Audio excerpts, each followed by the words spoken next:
Human sa kamatayon, hukman ba dayon ang tao? Mayong adlaw mga kaigsuonan. Si Kristo mubalik aron paghukom sa mga buhi o sa mga patay. Mausab kini ang giskutan sa mga propeta hangtod ni Juan Bautista. Ug unya si Kristo mismo nagiskot usab niini. Sa mao nga pagtulunan nindot sa kaayo nga tuasad nga makuha sa atong pamalandong nga dunay paningil, dunay gyoy katapusan, dunay giingon.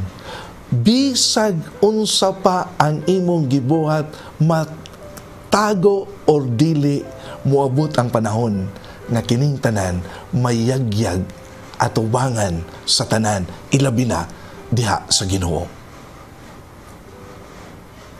Judgment Day. Way matago sa Dios. Way malimod sa Ginoo. Unsa ang naa sa atong kasing-kasing, unsa ang naa sa atong una-una, kining tanan atong iyagyag o kining tanan panilngan ta sa Ginoo. Mabuhi o patay, why exempted ni ining panahona. Bisan ang buhi, bisan ang patay, inigabot ni ining panahona, unsay atong nabuhat, unsay ato nga nahimo, ang Dios maningil, ang Dios mangumusta, ang Dios mopahinumdom sa kadausa kanato sa gilitok ni Kristo samtang buhi pa siya o hinumdumi, dili ba?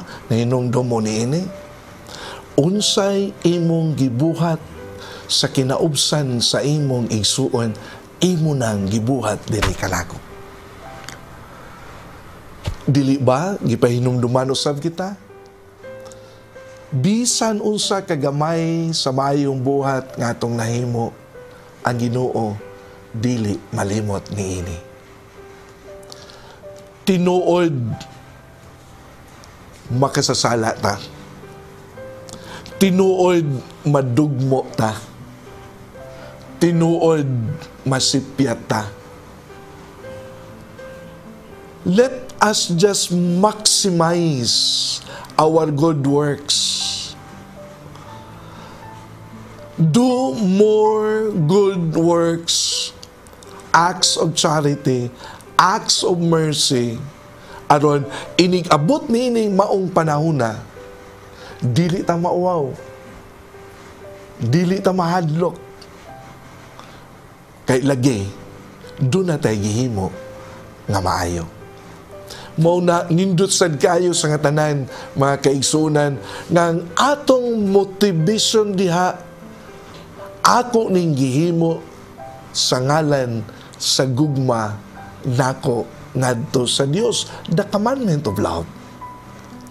Ako ning gihimong mga maayong mga buhat alang sa kahimayaan sa Dios for God's glory. Aron ang akong buhat nga mga maayo mahimong kabahin sa ako usab nga kinabuhi. Aron inigabot sa panahon sa ikaduhang pagbalik ni Kristo, isip maghuhukom, isip nga maoy maghukom kanako o kanatong tanan, at least doon na tayo naong nga ikaatubang kaniya. At least dili sad ta panguyawan, dili ta mahadlok, kay lagi ang atong binuhatan nagsubay man sa gugma sa Dios alang sa iyang kahimayaan. Among langitong Amahan, mapasalamaton kami sa imong pagpadala usab sa imong anak, pagpahinumdum ka namo nga siya mo balik aron paghukom sa kadaosa kanamo.